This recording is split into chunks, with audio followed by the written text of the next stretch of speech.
Celebes People, PSM Makassar terus mematangkan strategi jelang menghadapi Bali United pada leg pertama playoff Liga Champions Asia tahun 2023-2024.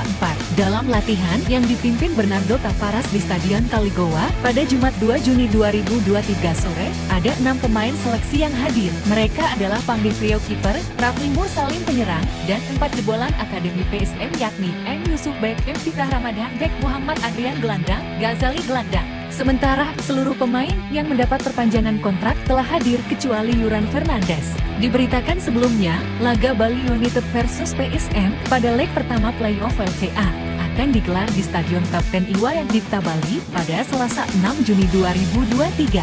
Sedangkan leg kedua PSM versus Bali United dijadwalkan dihelat di Stadion Gelora B.J. Habibie Parepare pada Sabtu 10 Juni 2023.